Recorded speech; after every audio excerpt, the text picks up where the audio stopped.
What's up, y'all? It's your girl and I'm back for another video. I'm just gonna do a quick update video on my current relationship status or whatever's going on with old buddy, because I know a lot of people have been asking me what's the update? Has he reached out yet?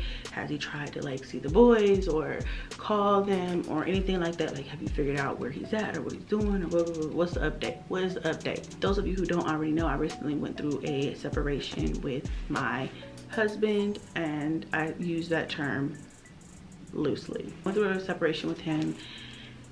He left when I was 7 months pregnant with our son, our youngest son, and it's been rough. It's been really rough. Since him leaving, I've been just spending a lot of time trying to figure out what it is that actually happened, why it happened, my role in it, and how I can use this to kind of grow. No matter what, at the end of the day, this has been a huge learning experience for me. I definitely want to use this experience as something that I can learn from and grow from. I don't want this to be for nothing and to make the same mistakes that I made before. First, I guess I'll tell you guys how I'm doing, how I'm feeling about this whole situation. Basically, y'all know, I'm living, I'm making it, I'm trying to do the best that I can, trying to forget what happened, which you can't really forget it.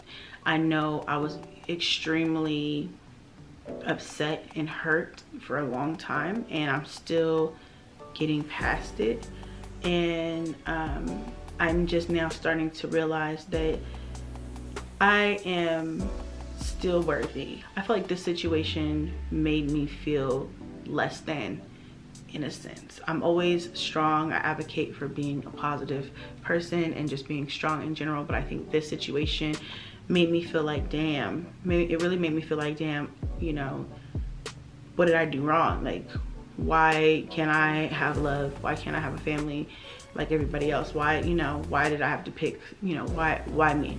I think that coming out here on social media has been extremely difficult because I got a lot of backlash. I still receive backlash on a daily basis. A lot of people blame this on me and say it's my fault and that I knew what I was getting myself into, and why would I ever expect anybody to love me, want to be here and help me raise my kids.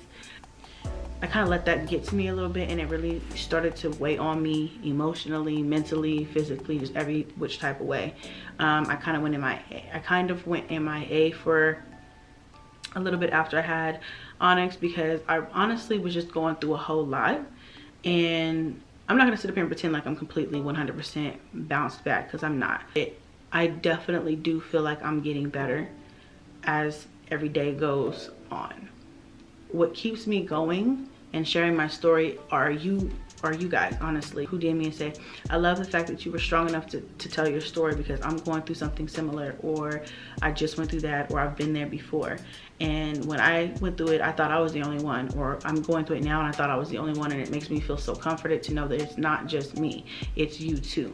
And that's why I continue to share my story, even though people make reaction videos about it and they talk shit and they're like, I don't care, because at the end of the day, I'm going to be helping somebody in some way, whether it be for you to take my life and be like, this is exactly what I don't want to be, or if you want to flip it and make it more positive and say, she is turning her lemons into lemonade. At least she's trying. At least she's being very transparent. That's what I really want to do. I don't want people to think that my life is something to model theirs after. I hope you guys know that I'm not trying to advocate for this lifestyle, but I figure I'm already here. I'm living this life. I can't change it, so I might as well live it to the best of my ability. And then if I go through something like this, share it, to speak on it. Don't keep that shit in. I've never been one to do that, and I'm not about to start now. So that's why I share my story, just in case y'all didn't know. Like I said, after having the baby, I had a lot of postpartum emotions just from, having the baby, and then I had this whole situation going on. I'm not gonna lie, y'all, I spent a lot of nights after having Onyx crying. I know I uploaded one where I was really upset that night, and I spent a lot of nights like that. And I'm just now starting to get to the point, honestly, where I'm just starting to really just feel better. And I feel like there is light at the end of the tunnel. I don't feel like I'm completely free yet, but I feel like there is light at the end of this tunnel. I'm just trying to, you know, I'm trying to stay strong until I have freed myself from this complete situation, which I don't know how long it's gonna take. I don't know when it's gonna happen, but we gonna get there, okay? I just know that. I'm staying positive with the mind frame that I will reach the end of this hurt one day. Y'all know I have my ways. I found his number and I called him a few weeks ago, probably right after Onyx was born. And it was one of my nights where I was really just hurting, and I just called and I knew he wasn't gonna answer, went straight to voicemail. I left a message and I just said, hey, you know, I know this relationship is basically over, but I really want to make sure that you know that you can contact me at any time for the boys, because they shouldn't be punished for what we're going through. And I felt like he was punishing all of us, but mostly them, you know, for our mistakes or the things that we were going through. And so I wanted to make sure to let him know, like, even though I'm angry, even though we're having problems, even though this situation is bad, they don't have anything to do with that. They are innocent and they deserve to be able to call their dad when they want to call their dad and talk to them, or, you know, have their dad call them and show that, you know, he still gives a damn about them. And so basically that's what I left on the voicemail. And about a week later he texted me and he said, hey, how are the boys? I want to talk to Junebug and, you know, like, see how they were doing. And I cried like a fucking baby. I don't know, I was happy that he listened and he called them boys, you know. I was still angry, I'm still hurt, but I was just really happy for them, you know, because it gets hard answering the questions of, when is dad coming back? Like, where, you know what I mean? It's getting harder and harder for me to keep that strength when I'm answering those tough questions, you know, at that point anyway. And so I was really happy that he called so that they could have something to hold on to. And he talked to Junebug, he talked to Blaze, and they told him about the baby and things like that. And then, even though I have been completely angry and like dead set on him not seeing the baby because he didn't want to come here for the birth, I'm like, if you don't want to come here for the birth, then you don't want to see your son. You're not going to see him unless you click on social media. And, you know, I asked him if he had been on my social media and seen the baby. He said no. I'm not sure how true that is. I feel like he does watch these videos, or at least knows about them, but I don't know, maybe he doesn't watch. He said no, and I said, okay, well, you know, it's embarrassing for you to have a child and not know what your child even looks like. So I sent him some pictures of Onyx and stuff like that. And you know, then we kind of just had like a little brief conversation, and in this conversation it made me feel like he wanted to come back. It made me feel like he was really like, I love you, I love the kids, I want to be back. And I got excited, and I'm just like, hey, you know, all right, he might want to come back, but at the same time very, very apprehensive, because he lied, he left, he cheated, and he's doing a whole lot of things that I can't fuck with, you know. And I don't even know if I can get over these things, honestly. But a great deal of my heart really wanted to get excited and just say, oh my God, I want him home. Like, I just want him to come back. I just want to have our family back together. I want help with the kids. I really just want to work things out. And for a few days, we just kept texting back and forth, you know, hey, what's up? Just talking about the same thing. Like, I really think I just wanted him to be like, I'm so sorry for doing you the way I did you. What will it take for me to get back? What will it take for me to get back with you, or to come home? Like, what will it take? What do you need? I really wanted him to just ask me, what will it take? I'll do anything. I wanted him to just like profess his love for me and just like say, whatever it takes, like whatever, I'll do whatever. Just, you know, tell me what it is. And I was waiting for a text I never got. Let's just put it like that. We talked a lot back and forth via text message about our relationship and how we both wish we could be together, and how we both wish things would change. And then, you know, I feel like right smack dab in the middle of that conversation, I stopped hearing from him, and a couple days went by, and I'm just like, what's going on?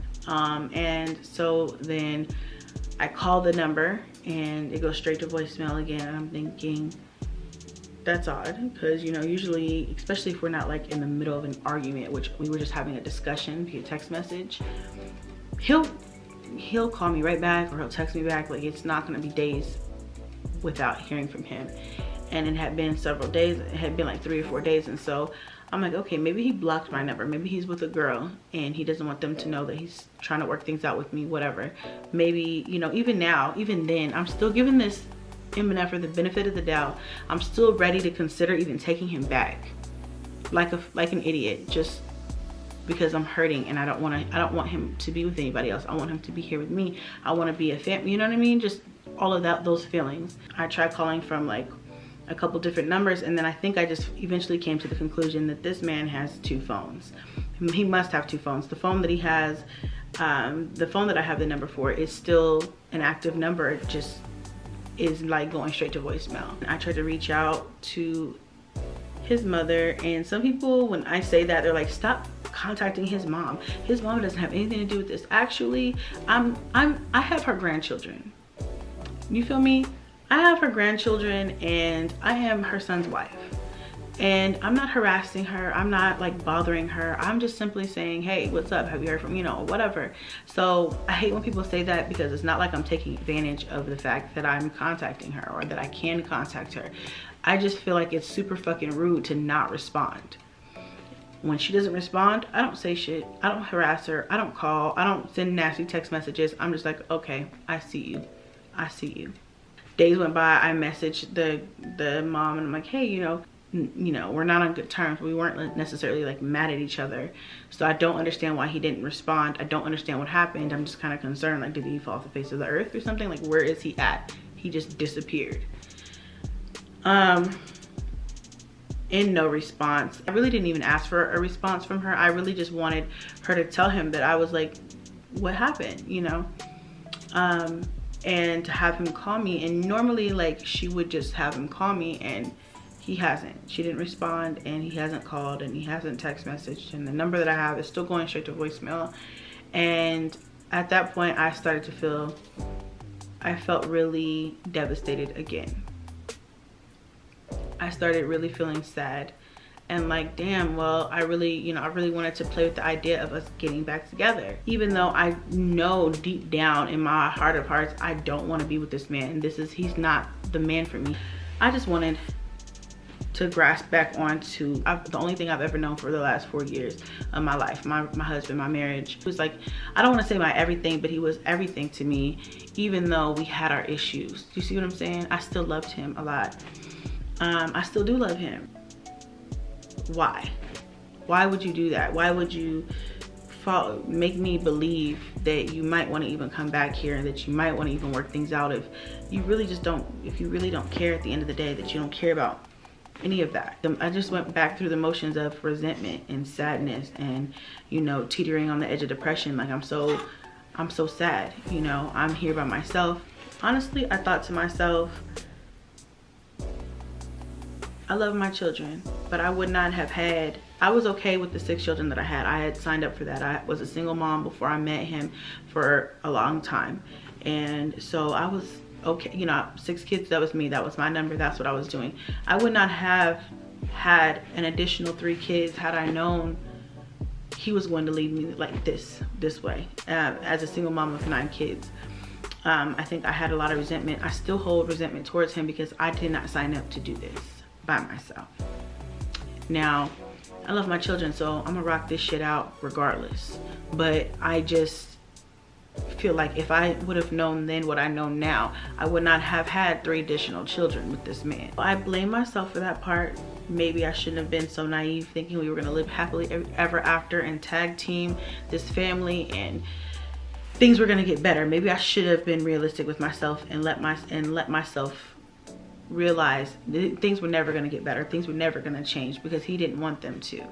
He still doesn't. And that just goes to show how dedicated us women can sometimes be, even when they don't deserve it. I was still ready yet again through all the hurt that I felt I've been through. He's put me through so much, especially the last few months. And even through all of that, the cheating, the trust issues, the non-communication, the dodging me like a bullet, like all of this stuff that he put me through, I was still ready to try and consider to put all of that aside just so we could work things out. When he just went MIA all over again, it really made me understand, Chrissy, Pooh, he's not coming back. It's time to just really let it go. I feel like even now, so I can't even say that he's a good dad, because God forbid something ever happens to one of the kids or it be an emergency and I'd have to get in contact with him. I wouldn't even be able to get in contact with him. He wouldn't even be, I wouldn't even be able to reach him. And with him going MIA, it shows that he wouldn't even want to be contacted. Like,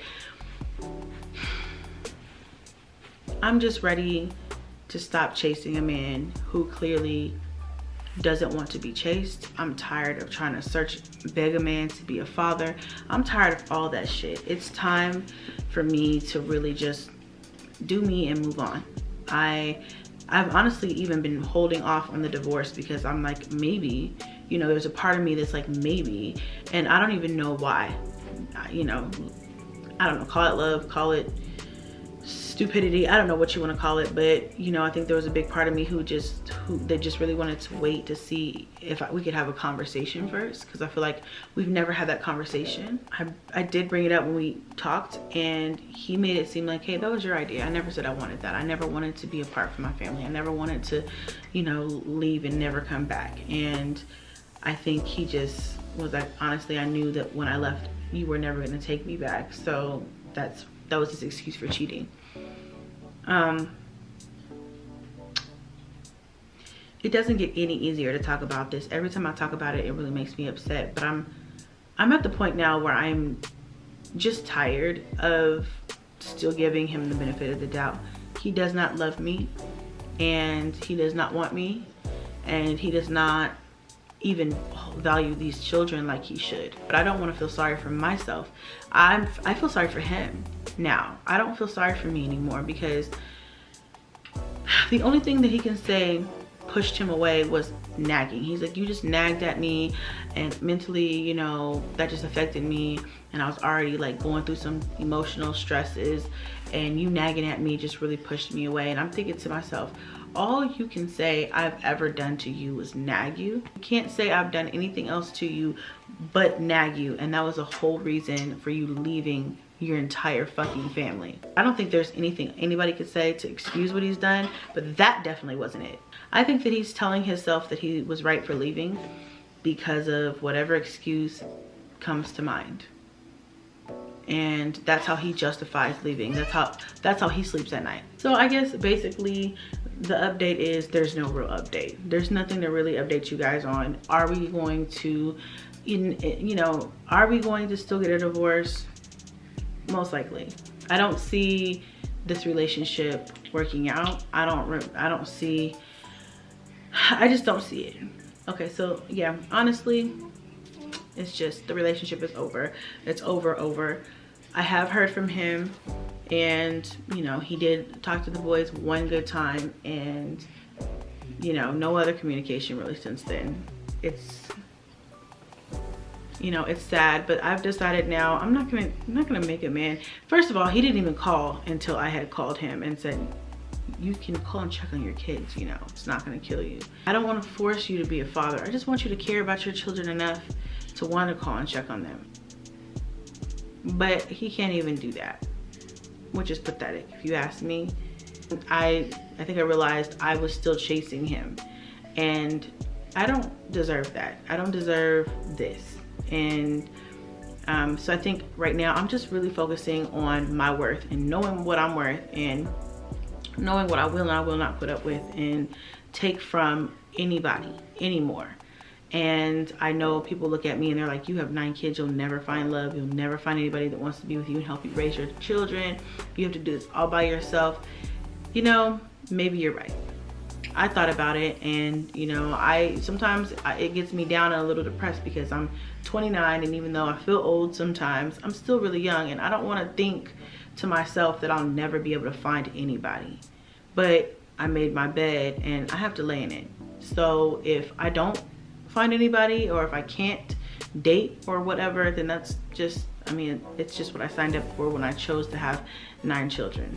I'm not going to feel sorry for myself. I'm just gonna raise these babies. One day, a long time from now, if I'm healed and I'm able to find somebody who wants to accept all of us, then that would be a blessing. But if I'm not able to find that, you know, and I have to wait to have my life until my kids are grown and I've raised them, then, you know, that's a sacrifice that I'm going to have to just make, and I am okay with that. If he were to be watching this, I would want him to know that I'm disappointed in the fact that even though he has been a shitty husband, that he is proving to be a shitty father. And that's, I hate to say that on social media in front of hundreds of thousands of people, but at the same time, if you knew better, you do better. And he's got lots of growing to do, and he needs some type of help. And I'm not saying that I'm perfect, because I'm not, but the things that he's doing is just not healthy. Not for him, not for the kids, not for anybody. So that's all I really want to say. I wanted to update you guys on this current situation and what's been going on with old buddy cuz. I love you guys. Thank you so much for watching this vlog. Hit a like for your girl, because it's free and it doesn't cost you nothing. And I'll see y'all next vlog. Bye.